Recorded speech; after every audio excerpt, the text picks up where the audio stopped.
오늘은 그동안 한 10번에 걸쳐서 이야기해온 법정스님 일대기를 마무리하는 시간입니다.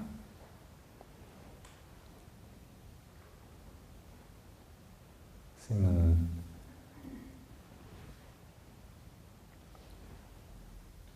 올해 3월 11일에 세연이 닿으셔서 입적하셨는데 그동안 살아오신 모습, 또 오랫동안 써오신 글, 또 대중적인 자리에서 해오신 많은 이야기, 그런 것들 못지않게 혹은 그 이상으로 떠나신 모습이 사람들에게 큰 인상과 가르침을 남겼습니다.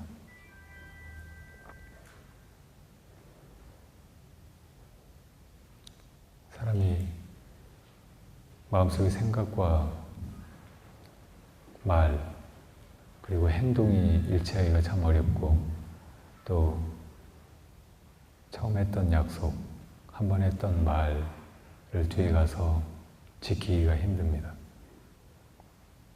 스님은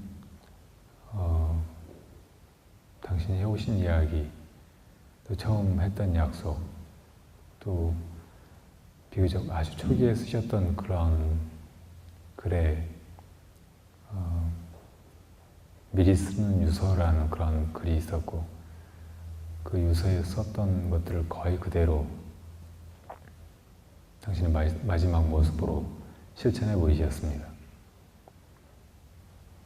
사실 그 전에, 그러니까 작년 가을에 스님 병이 많이 깊어지시고 당신께서 아마 회복되기가 어렵다고 판단을 하셨는지 상조들 몇 사람하고 또 지기들 강원도 계시던 곳에 부르셨어요. 그때도 이제 주인 일들이 당신이 의도하시는 거하고 다르게 번다고 사람들에게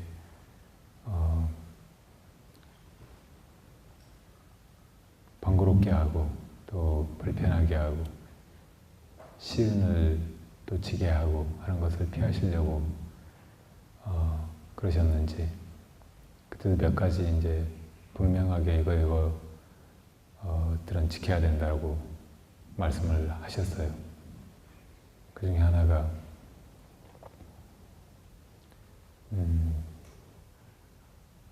당신 오랫동안 세상의 틀이나 기존의 어떤 격식, 그런 것을 떠나서 당신답게 살아가기 위해서 강원도에서 오랫동안 도년을 보내셨고, 그래서 그 살아가시던 곳에서 그대로 생을 마감하고 싶다. 그리고 거기서 돌아가시면 제발 다른 데로 시신을 옮겨가거나 큰 행사처럼 이렇게 장례를 치르지 말고 그 돌아가신 그 자리에서 평소에 쓰시던 그 평상, 대나무 평상 위에다 얹어서 남은 장작을 마당에 쌓고 거기다가 평상을 올려놓고 사람들에게 알리지 말고, 특히 언론에는 전혀 알리지 말고 거기서 다비를 하고 남은 채를 그 앞에 철쭉나무랑 소나무들에 뿌리라고 말씀하셨습니다. 그리고 그 외에도 이제 그 뒤에 스님 존재를 가지고 사람들에게 떠벌려서 무슨 행사를 하거나 무슨 일을 벌이지 않도록 당부를 하셨고, 그런데 이제 그 자리에 있었던 사람들이 나중에 그걸 그대로 지킬 것인가, 아니면 그래도 너무 그렇게 스님처럼 많은 사람들에게 영향을 미치고 좋은 그런 이미지를 가지고 있고 스승의 역할을 해오신 분을 마지막 가는 길을 또 그렇게 서운하게 해드리는 건 맞지 않지 않느냐, 뭐 그런 이야기들이 오고 갔었는데, 스님이 나중에 이제 마지막 그 유서를 정리해 두신 걸 보니까 내용은 별반 차이가 없는데, 아마 스님이 그렇게 상조들이랑 여러 사람들을 불러서 얘기를 해뒀지만, 대부분 다른 큰 스님들 돌아가실 때도 보면 일이 막상 벌어지는 것은 어른의 뜻하고 다르게 뒷사람들의 어떤 생각이나 혹은 이해 타산에 의해서 되어가는 것을 보고 그런 걸 염려하셔서 그런지 변호사까지 불러서 공증을 해서 그렇게 되지 않을 수 없도록 그렇게 만들고 마셨습니다. 스님은 어떤 때는 약간 지나치만큼 당신이 정한 원칙을 고수하셨고, 거기에서 조금 더 벗어나지 않으려고 거기다가 목숨을 건 사람처럼 그렇게 최선을 다하셨어요. 당신이 스님이 생일을 쇠는 것은 맞지 않다, 뭐 이렇게 얘기하시고, 당신이 한 번도 그렇게 생일을 쇠지 않으셨는데, 언젠가 한 번은 길상사에 나오셨다가 그날 마침 스님 생신이고, 그래서 여기 주지로 있던 덕조 스님이 어떤 신도들이 스님 생일을 알게 된 마당에 그냥 넘어갈 수 없다고, 이제 어떤 분 집에서 공양 준비를 해놓고 기다릴 테니까 스님이 모시고만 오면 조용하게라도 생일 잔치를 한번 하자고 했었대요. 근데 막상 스님을 모시고 뭐 무슨 일이 있다고 이제 그냥 가시자고 다짜고짜 모시고 갔는데, 그 집에 가서 이렇게 문을 열어보시더니 상이 차려져 있고 사람들이 뭐 생일 축하드린다고 그러고 하니까 그냥 문을 닫고 나오셨대요. 그래서 어디 볼 일이 있어서 나가셨나 했더니 아무리 기다려도 안 오시고 그래서 나중에 밖에 나와보니까 스님이 차 안에 계시더래요. 빨리 가자고. 그래서 그냥 그 길로 가셔버리고 음식 준비하고 뭐 이렇게 잔치 벌이려고 하고 있던 사람들이 너무 황망하고 어쩔 줄 모르고, 나중엔 또 이제 죄송스럽기도 하고 그랬겠죠. 그래서 이제 많은 경우에 스님이 너무 직선적이고 당신 원칙만 가장 중요시하고 다른 사람들의 어떤 입장이라든지 또 마음 속을 조금 더 헤아리고 거기 좀 맞춰주시기도 하면 어떠셨을까, 그런 게 자비심이 아니었을까 이렇게 생각하는 사람들은 스님의 그런 태도가 어떤 때는 원망스럽기도 하고 너무 지나치다고 생각하는 경우도 있었지만, 아마 그것이 스님다움이고, 그런 스님다움이 결국은 스님을 한 생을 올곧게 한 길로 마지막까지 그렇게 가게 하지 않았나 하는 생각이 들어요.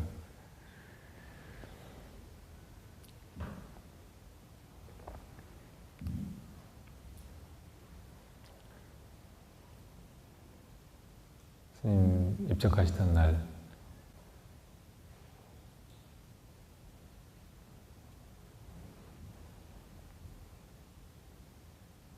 뭐 언론 매체라든지 또 수많은 사람들한테 전해지고 해서 정말 많은 사람들이 스님이 그렇게 가신 것을 아쉬워하고 또 추모하고, 뭐 종단 안팎이나 승속, 남녀노소를 불문하고 대체로 이제 다 한 마음으로 그래도 스님 같은 분이 이 세상에 우리와 같은 시대에 이렇게 살았다는 것, 또 우리에게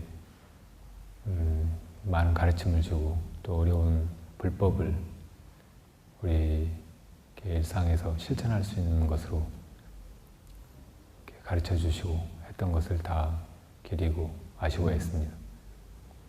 이거 다 이 길상사 창건되고 나서 길상사에서는 하루도 안 자는 것을 원칙으로 한다고 정해두시고, 여기 이제 법회에 오셨거나 다른 볼일 있어 오셨다가도 너무 늦어서 여기서 주무시고 가셔야 맞을 것 같은데도 뭐 눈이 펑펑 쏟아진다든지 그럴 때도 이제 굳이 길을 나서서 또 강원도로 들어가시고 그러셨죠. 그런데 그 약속을 끝까지 지키셨고 또 마지막 날 이제 입적하시고 나서야 하룻밤을 여기서 겨우 쉬셨어요. 그리고 다음날 이제 송광사로 옹구에 가는데 그때 여기 바람 불던 거 보셨어요? 잠잠하던 도량에 갑자기 회오리 바람이 이렇게 몰아치듯이 불고 사람들 우일 속에서 송광사로 떠났고 송광사에서 바로 그 다음날 이제 다비를 했습니다.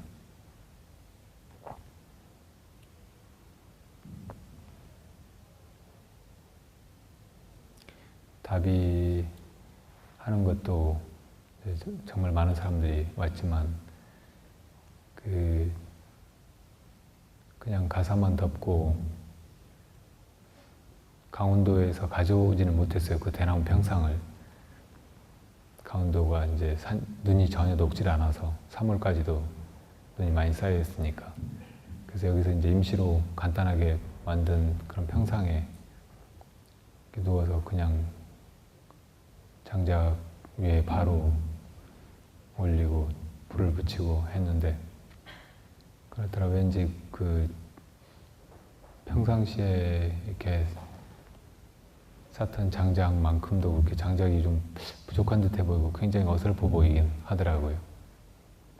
그런데도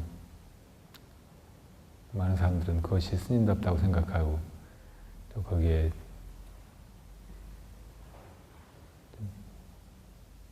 마음을 다해서 스님이 이제 잘 가시기를 또 스님의 존재가 이 땅에서 오래도록 그 여운이 남아서 우리들도 당신처럼 그렇게 사라지기를 바라고 기도하고 했었죠. 그때 다비식장에서 나중에 이제 사람들이 사진을 막 많이 찍었는데 그 사진들 중에서 제가 가져오지는 못했는데 무지개가 그 연기 속에서 보이는 사진을 하나 제가 본 적이 있고 또 그 연기 속에서 부처님 형상이 구름 뒤에 황금빛으로 보이는 부처님 형상이 나타난 사진이 또 찍힌 게 있더라고요. 마치 사진을 합성해서 만든 것처럼 상당히 뚜렷하게 저희 부처님의 이미지가 있어요. 그리고 처음에 제가 그 사진을 봤을 때는 그 앞에 스님이 가사 입은 모습으로 앉아 계시는 것이 보였었는데 그 뒤에 이제 보려고 하니까 그 형체는 약간 분명치가 않더라고요. 큰 스님들 입적하시면 그 다비식장이나 뭐 그 주변에 그런 불가사의한 일들이 많이 생기는데 그런 것에 무슨 특별한 의미를 부여하고 그런 게 나타나서 이제 큰 스님이라든지 훌륭한 분이었다든지 그렇게 생각하는 것부터가 맞지 않을 거예요. 법정 스님 그 병원에 계실 때도 이제 다비 같은 거 또 장례식 이런 거 거창하게 하지 말라고 여러 번 얘기를 하시면서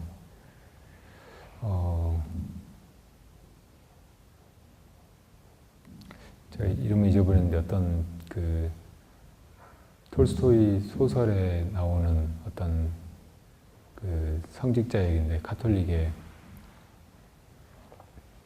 아주 성인이라고 알려진 사람이 죽었어요. 그런데 살아생전에 너무 거룩하고 인자해 보이고 그래서 사람들이 다 이제 죽으면 그런 성인의 징조가 나타나리라고 그렇게 예상을 하고 있었는데 막상 돌아가신 뒤에 보니까 전혀 그런 건 나타나지도 않고 몸에서 구더기가 막 생기고 했어요. 그 사람들이 다 이제 이 사람은 성인이 아니었다고 그냥 너무 평범하고 보잘것없는 한 인간에 지나지 않았다고 하면서 다 실망하고 다 이렇게 떠나버리는 그런 얘기가 나와요. 그 자체가 하나의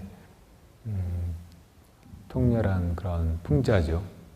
사람들이 어떤 형상이라든지 또 신비롭고 예사롭지 않은 그런 것에 빠지고 그런 것에 집착하고 그런 것을 통해서 어떤 사람의 그 진면목을 헤아리려고 하고 쉽게 판단하고 하는 것들이 이제 바르지 않은 것이라는 그런 이야기였어요. 근데 스님이 그 얘기를 이제 병원에서 하시더라고요.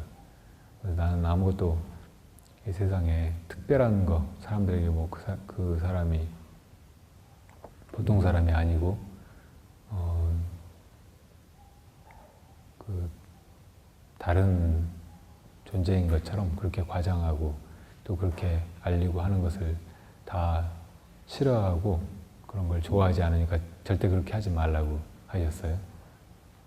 사리도 물론 이제 전혀 찾지 않도록 말라고 하셨고, 답이 끝나고 나서 이제 요골은 수습을 했어요. 요거를 이제 쇄골해서 그 스님 유지대로 그 강원도 수류산방이랑 또 불이람 할 수 있으면 여기 길상사 이런 데 이제 산고를 하려고. 근데 뼈만 수습을 하고 사리는 전혀 찾지 않았습니다. 그 남은 재들은 거의 그냥 쓸어 담아서 바켓에 갔다가 불이람 그 앞에 대숲에 뿌렸어요, 그대로.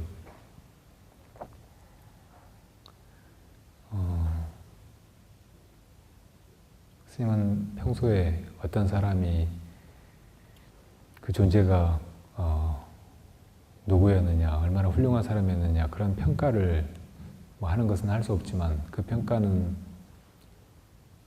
그 사람이 남긴 뭐 이미지라든지 특별한 어떤 징조 이런 것에 의해서가 아니고 그 사람이 어떻게 살았느냐에 의해서 평가돼야 된다고 말씀하셨어요.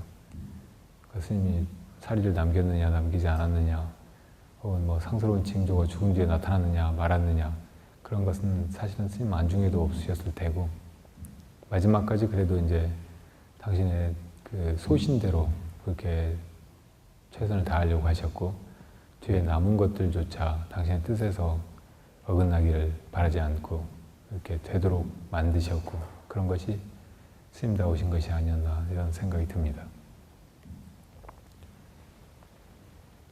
법정 스님이 어떤 분이었는가 우리가 생각할 때 여러 가지 그 말을 떠올리게 될 거예요. 우선 스님이셨고 그것도 상당히 개성 있게 또 파격적으로 그렇게 한 생애를 살아가신 분. 그러니까 수행자의 어떤 전형적인 그런 삶은 아니었을지 모르지만 그 시대의 아픔이라든지 시대의 정신에 투철하고자 했던 그런 삶을 사셨고 또 불법의 진수에 다가가려고 나름대로 최선을 다하고 수행자의 어떤 표본이나 기준에서 벗어나지 않으려고 늘 매일매일 이렇게 깨어있고 최선을 다하는 그런 삶을 사셨던 스님이면서도 다른 어떤 스님들의 그 전형 그런 데서는 그대로 일치하지 않는 그런 삶을 사셨다고도 할 수 있겠죠. 그래서 스님이 가신 뒤에 종단에선 대종사라는 그런 칭호를 내렸어요. 그런데 스님 그 다비식이랑 또 49제 등에서 스님 일패를 대종사, 법정 대종사 이런 식으로 쓰질 않았어요. 그냥 스님의 뜻에 맞을 것 같아서 나는 그냥 법정일 뿐이다. 그리고 그냥 중인 법정, 비구인 법정일 뿐이다. 늘 그렇게 얘기하셨기 때문에 그게 스님이 원하시는 것일 것 같아서 그냥 비구 법정이라고 올렸습니다. 스님은 큰 스님들이 흔히 자기가 이제 젊을 때부터 이렇게 쭉 쓰던 이름을 노년에도 혹은 큰 스님이 된 다음에도 쓰는 것이 이제 여의치 않아서 혹은 다른 사람들이 어른 이름을 그냥 바로 부르기가 곤란해야 하니까 법호 같은 것을 좌우해서 혹은 다른 분한테 받아서 이렇게 쓰시거든요. 그런 것도 맞지 않다고 말씀하시고, 뭐 사리 부른 부처님한테 출가할 때부터 사리 부리고 돌아가신 뒤에도 사리 부리고, 목건년은 목건년이고, 그렇듯이 비구는 그냥 비구일 뿐이고, 이름은 은사 스님한테서 받은 그 하나의 이름으로 족하다고 하시면서 그냥 법정이라는 그 이름만 쓰셨죠. 다른 호도 전혀 쓰시질 않고. 그래서 이제 스님을 법정 스님 이렇게 부르기가 곤란하니까 주위에서 이제 송광사에 계실 때는 불이람에 많이 계셨기 때문에 불이람 스님이라고 부르고, 또 이제 송광사의 서쪽에 불이람이 있기 때문에 서당 스님이라고 이렇게 부른 적이 있었고, 또 나중에 여기 오셔가지고는 이제 회주 스님이라고 부르다가 회주도 또 그만두셔서 회주라고 부를 수도 없고, 큰 스님이라는 이름은 또 쓰지 말라고 하시고 하니까 어정쩡하게 어른 스님이라고 그렇게 불렀었어요. 그렇게 이제 아주 단촐하게 또 그냥 자기로서 자기답게 그렇게 사는 것을 좋아하셔서 주위 사람들한테도 이제 그렇게 불려지기를 바라셨던 분이죠.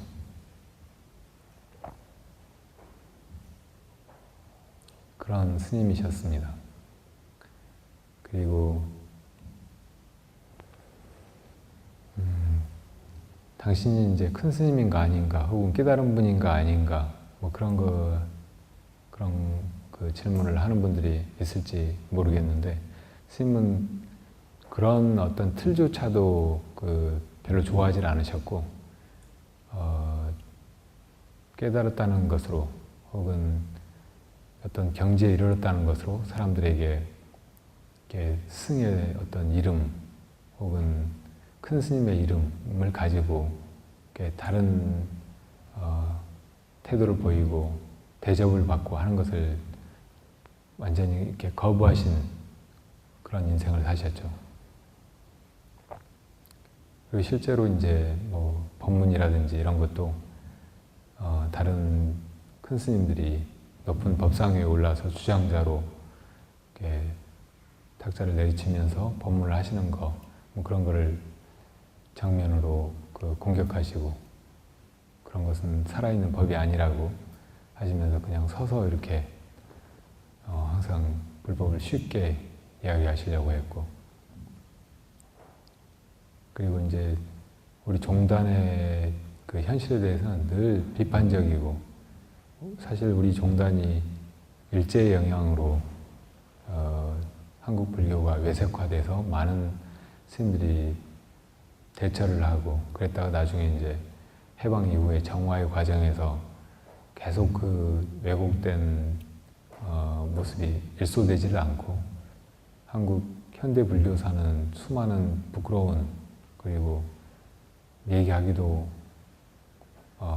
그런 뭐 폭력 사태라든지 불미스러운 그런 권력 다툼, 그런 것으로 점철되어 왔다고도 할 수 있어요. 그러니까 수많은 스님들이 출가해서 오직 구도 정진하느라고 산속에서 세상에 나오지 않고 또 인생을 바쳐서 진실하게 이렇게 수행자다운 생활을 하고 있는데 반해서 이 종단의 중심인 총무원 주위에는 항상 그런 권력 투쟁이라든지 이 복잡한 알력들이 늘 끊이질 않았고, 그런 것들이 신도들의 신심을 떨어뜨리고 또 진정한 구도의 길을 가고 있는 많은 스님들의 눈살을 찌푸리게 하고 그래왔던 것이 사실이죠. 근데 스님도 역시 이제 그런 것들에 너무 가슴 아파하고 못마땅해하고 그러면서 또 부끄러워하시고, 그래서 그런 글들도 많이 쓰셨고, 한 번은 어떤 총무원장이 세 번째 그 총무원장을 연임하려고 하자, 그 총무원장 당시에는 종무 행정이 정말 어지럽고 말도 안 되는 상황으로 막 가고 있었어요. 예컨대 절마다 스님들이 머리를 스포츠로 하고 밖에 나갈 때는 양복 입고 다니고 그렇게 할 수 있도록 무슨 그런 종단의 지침 같은 게 절로 내려왔어요. 아무도 이제 그걸 따르고 그대로 하진 않았죠. 그렇게 우스운 그런 행정을 총무원에서 이제 하고 하다라고 그랬던 시대가 있었어요. 근데 그 총무원장 스님이 또 자기 그 권좌를 지키기 위해서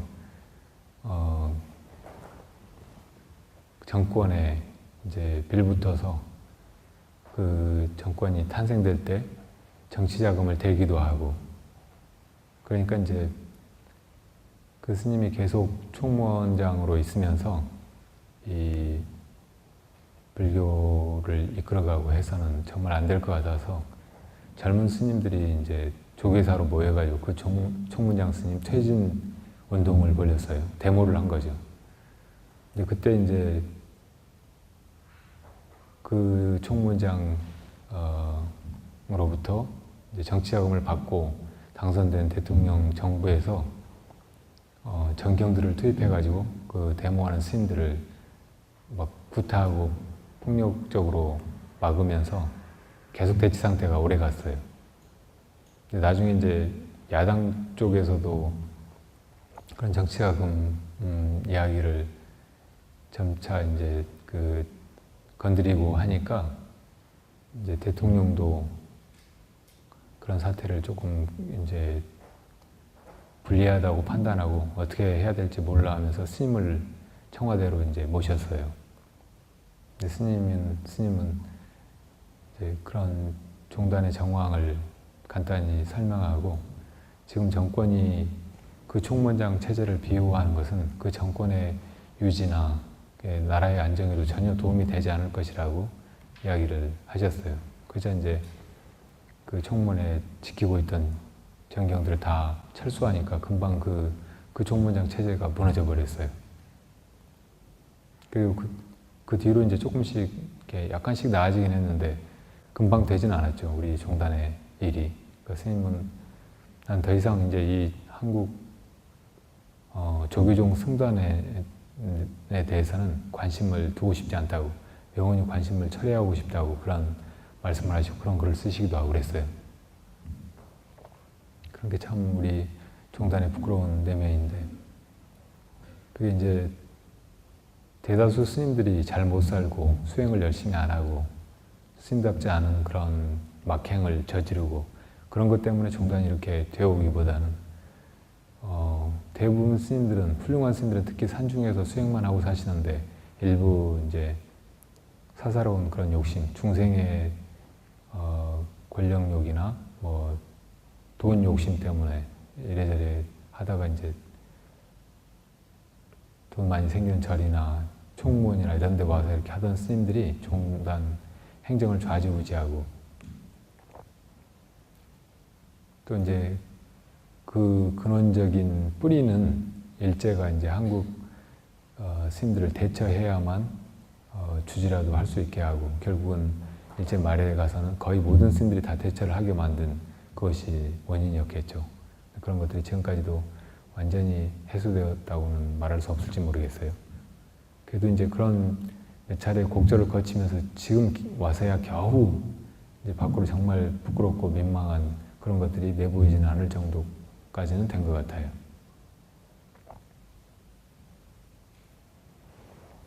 그래서 이제 스님은 늘 이 종단이라든지 우리 한국 승가의 어떤 주변에 있었던 분처럼 그렇게 보였어요. 거기 합류하지 않고 더 깊은 산속으로 자꾸 들어가시고. 근데 어찌 스님이 우리 승가라든지 우리 조계종의 어떤 발전이라든지 원래 부처님 당시와 같은 그런 좋은 승풍을 회복하는 일에 관심이 없고 그것을 바라지 않으셨겠어요. 스님이 그렇게 보이신 것들은 다 어찌 보면은 진실한 어떤 관심과 그런 희망, 발원의 다른 모습이었다고도 할 수 있을 것입니다. 스님이 그렇게 종단의 주변에 있었다고 해서 세상에서도 그렇게 잊혀지고 보잘것없는 그런 스님의 이미지로 이렇게 남아있었던 게 아니라 사람들이 스님에 대해 생각하는 것은 훨씬 그 반대로 스님이 그러시기 때문에 더 스님답다고 생각하고 더 많은 사람들이 믿고 따르고 존경하고 그렇게 됐죠. 뭐 언론 같은 데서는 가끔 이제 우리나라에서 가장 이렇게 영향력이 있고 훌륭한 그런 성직자가 누구라고 생각하십니까? 뭐 그런 설문조사 같은 걸 하잖아요. 그러면 대개는 이제 선종하신 김수환 추기경이나 법정 스님이 이제 사람들로부터 가장 그렇게 존경받는 그런 종교계의 지도자로 어른으로 그렇게 평가받곤 했었습니다. 근데 스님은 그렇게 스님이기만 하셨던 분은 아니었죠. 스님의 틀도 어떤 때는 마치 보잘것없는 옷처럼 그렇게 여기시고 당신의 가슴, 당신 가슴 안에 가장 진실한 느낌 거기에 맞게 항상 처신하고 살아가려고 하셨고 그래서 사람들을 대하고 어떤 일을 다루고 처리하고 생각하고 하는 것도 언제든지 그때 그 순간에 당신의 가장 진실한 느낌대로 하셨던 것 같아요. 그래서 대부분은 귀찮아하고 몰인정하고 사람들 그냥 무시하는 것 같고 막 대하는 것 같고 그랬어도 정말 마음이 열려있고 또 진실한 그런 면이 상대방으로부터 보이면 거기에 맞게 정말 최선을 다해서 교감하시고 대화를 나누시고 또 삶을 같이 살아가시고 그러셨던 분이죠. 또 스님의 이제 여러 면모들도 그냥 불교의 스님 그 이미지에만 갇혀있지 않았어요. 차를 마실 때는 이 세상의 어떤 다인보다도 더 이렇게 차에 대해서 잘 알고 그 깊은 세계를 향유하고 품격 있고 고요하고 맑은 그런 차를 드시고 나눌 수 있는 그런 분이었고 또 그 예술에 대한 안목이라든지 관심도 아주 높아서 음악이면 음악, 미술이면 미술 또 다른 뭐 인생의 여러 분야에서 아름다움하고 관계되고 또 아름다움을 추구하는 그런 일에도 늘 마음이 열려있고 그것을 높이 생각하셨던 것 같아요. 당신이 맑고 향기롭게라는 사단법인을 만들었고 맑고 향기롭게라는 말을 불법의 현대적인 표현으로 이렇게 말씀하셨지만 그것을 또 굳이 한마디로 줄여야 된다면 어쩌면 아름다움일지 모르겠어요. 아름다움. 사실 아름다움이라는 말은 보기 좋고 듣기 좋고 그냥 우리가 사랑할 만하고 한 그런 어떤 것이라고 표면적으로 이해할 수도 있지만 가장 진실하고 깊은 아름다움은 그렇게 표면적인 것에 머무르지 않고 내면의 어떤 조화로움이나 깊은 진리성 혹은 맑음 이런 데서 나온다고 말할 수 있겠죠. 예컨대 어떤 사람이 아름다운가 이렇게 우리가 생각해 볼 때에도 얼굴이 잘생기고 또 몸매가 아름답고 뭐 그런 사람만 아름답다고 생각하는 것이 아니고 겉모습이 얼핏 보기에 그렇게 근사해 보여서 마음이 끌리다가도 그 사람 내면의 모습이 전혀 그렇게 아름답고 조화롭지 않고 사람이 천박하고 또 악하고 못되고 속되고 그렇다면 전혀 그 사람이 아름답게 보이지가 않잖아요. 사람의 아름다움이라는 것은 우선 그 내면이 맑아야 하고 또 지혜로움이라든지 따뜻함 이런 것들이 그 맑음으로부터 배어 나올 때 비로소 그 사람이 진실로 아름답게 여겨지고 만약에 내면이 정말 그렇다면 겉으로도 그런 것이 안 드러날 수가 없죠. 부모님한테 받은 얼굴이고 받은 몸매이기 때문에 뭐 이런저런 모습은 어떨지 모르지만 그 사람이 내면으로부터 풍겨나오는 아름다움을 지니고 있다면 사실 그것을 누구나 다 느끼고 거기에 끌리고 또 그 사람을 좋아하고 존경하게 되잖아요. 그러니까 인간의 아름다움이라는 것은 어찌 보면 인간의 맑고 향기로움이에요. 아마 다른 것도 마찬가지일 것 같아요. 음악이든 미술이든 어떤 것이 진실로 아름다운 것은 그 겉으로 드러난 모습이나 소리나 뭐 이런 데 머무는 것이 아니고 그 이면에 깊이 들어있는 다시 말하면 인간의 정신이라든지 영혼에서 스며나오는 어떤 것, 그런 것이어야 진짜 아름다운 것이라고 말할 수 있을 테고, 우리가 흔히 자연이 아름답다, 진정한 아름다움은 자연 속에 있다, 인간에 의해서 조작되지 않은 자연 현상, 뭐 자연의 식물이나 동물이나 또 산화 대지나 이런 데 있다, 이렇게 말할 때도 어찌 보면 그냥 그런 자연의 사물들이 죽어있는 사물들이고, 그래서 그것이 아름답기보다는 그 안에 어떤 질서도 숨어있고 또 인간의 마음이 미치지 못하는 인간의 본성 혹은 근원적인 어떤 참 실체, 그것이 아무런 인위적인 조작이라든지 인간의 탐진치에 흐려지지 않은 채로 그대로 드러나기 때문에 그 자연이 정말로 아름답다고 느껴지는지 몰라요. 그래서 사람들이 자연을 보면 우선 편안해지고 또 그 아름다움에 마음이 흐뭇해지고 또 거기 귀의하고 싶고 또 그 속에 살고 싶어하고 그렇게 되는지 모르죠. 불교에서 삼라만상 두두물물이 다 비로자나 부처님의 진신이다, 그런 말 있잖아요. 법신 부처님, 석가모니 부처님이나 미륵 부처님이나 이런 부처님은 모습으로 이제 드러난 부처님이고 중생을 지도하기 위해서 낮추신 부처님인데, 진짜 부처님은 그 육신을 가진 부처님 속에 있는 것이 아니고 그 육신이 아니고 참 법 자체, 불생불멸한 마음의 본체 그 자체잖아요. 근데 그것은 형상도 없고 우리가 볼 수도 없고 그렇긴 하지만 그것이 굳이 모습으로 드러난다면 사실은 이 인간이라든지 뭐 이런저런 업을 지을 수 있는 중생의 그런 모습으로라기보다는 그런 것 없는 무정물, 이 산화대지, 자연, 그런 것을 통해서 그대로 드러난다고 말할 수 있을 거예요. 모든 것이 다 그 법신의 현현이고 법신의 모습이라고 본다면 사실은 자연 속에 있는 것들이 그대로 다 부처님의 참 몸이라고 말할 수 있고 참 모습이라고 말할 수 있는 것이죠. 그래서 우리가 이제 자연을 보면 마치 부처님을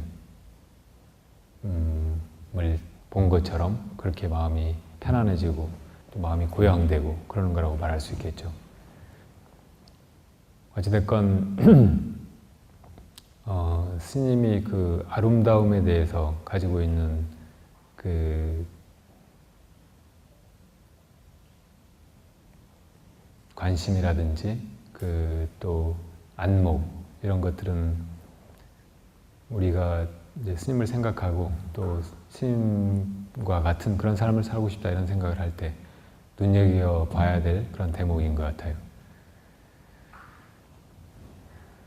그럼 좀 쉬었다가 5분에 시작하자고요.